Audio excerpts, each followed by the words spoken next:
ذرا آپ بات کریں اس پہ۔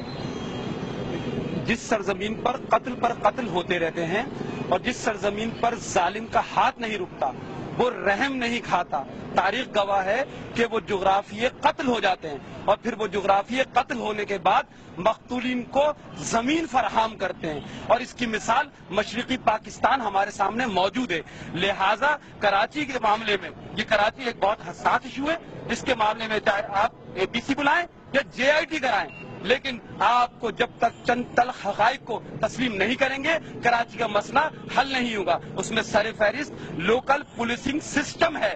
آپ کوٹا سسٹم کے نام پر نااہل اور غیر مقامی لوگوں کو جب یہاں پر تھانوں میں مسلط کرتے ہیں، یہاں پر لا کے بٹھاتے ہیں، تو بھاری بھرکم رشوت کے عوض یہاں پر بیٹھتے ہیں۔ لیکن اس میں جو 2 دن تک جو میٹنگز ہوتی رہی، تمام چیزیں ہوتی رہی، اس میں کہا گیا کہ جی پولیس پر سے عوام کا اعتبار اٹھ چکا ہے، جو کرپٹ لوگ ہیں ان کا صفایا کیا جائے گا، اس میں تبدیلیاں کی جائیں گی، یہ بات تو کی گئی ہے۔ تقریباً 30,000 کے قریب کراچی پولیس موجود ہے۔ اگر ایگزیکیوشن کے اختیارات رینجرز کو دے دیے ہی گئے ہیں، اگر دے دیے گئے ہیں تو پھر پولیس کا محکمہ ختم کر دینا چاہیے۔ ایسا کوئی اعلان نہیں ہوا، اس سے ہمیں حکمرانوں کی نیت میں کچھ کھوٹ نظر آتی ہے، کیونکہ یہ کراچی کا وہ مجمع بیٹھا ہوا ہے گلستان جوہر کا، جو ماضی میں ڈسا ہوا ہے، انہی حکمرانوں کا ڈسا ہوا ہے۔ لہذا کہتے ہیں کہ دودھ کا جلا ہوا چھاچھ بھی پھونک پھونک کے پیتا ہے۔ اگر واقعی میں حکمرانوں کی نیت بہت اچھی ہے تو انہیں یہ چاہیے کہ کراچی میں جس طریقے سے انہوں نے اے پی سی بلائی ہے، اسی طریقے سے پوری دیانتداری سے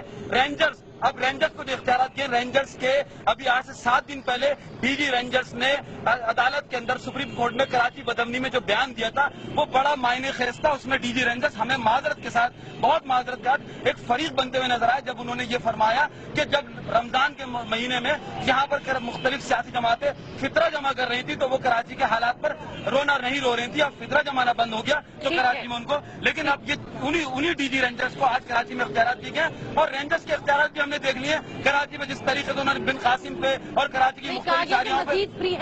ایگزیکیوشن جب ان کو دیں گے تو وہ کراچی کے لوگوں پہ نہتیا گولیاں ہی تو برسائیں گے۔ 2001 سے رینجرز کراچی میں کر کیا رہی ہے؟ ٹھیک ہے جی بھائی، کیا کہہ رہے ہیں ہم؟ چلائے خنجر تو گھاؤ دیں گے،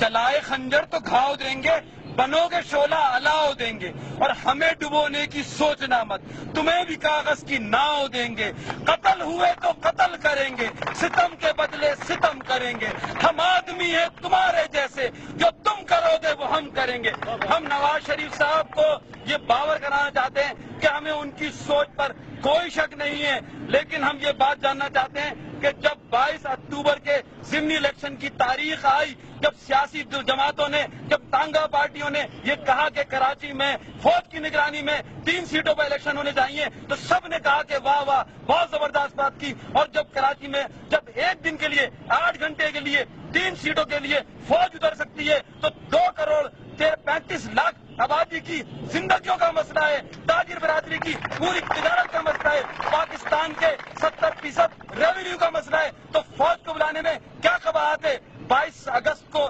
کراچی میں فوج اترتی ہے، فوج نے بلا تفریق رنگ و نسل سب کے ساتھ ایک طریقے سے پیش آتی ہے، لیکن آج جب رینجرز کو ہم دیکھتے ہیں تو ہمیں ایسا لگتا ہے کہ جو نواز شریف صاحب ہیں ان کی رینجرز کے ساتھ کچھ گٹھ جوڑ ہو گئی ہے۔ جیسا آپ نے فرمایا کہ 92 میں آپریشن ہوا تھا، آج ہمیں لگ رہا ہے کہ 92 کی تاریخ رینجرز کے ذریعے دہرانے کی سازش کی جا رہی ہے، کیونکہ رینجرز کے سربراہ نے، ابھی میں نے فرمایا تھا آپ سے، ابھی بات ہوئی تھی کہ رینجرز کے سربراہ نے کہا تھا کہ صاحب کراچی کے اندر جو لوگ یہاں پہ فطرہ جمع کرتے ہیں سب جانتے ہیں کہ کراچی میں فطرہ غریبوں کی جماعت جمع کرتی ہے۔ ان کے اس بیان سے ہمیں ایک ایسی سازش نظر آ رہی ہے کہ اگر ان کے پاس ایگزیکیوشن کے اختیارات آ گئے، اگر ان کے پاس مزید اختیارات ملے تو وہ کراچی کے لوگوں کو دوبارہ سے آگ و خون میں نہلانے کی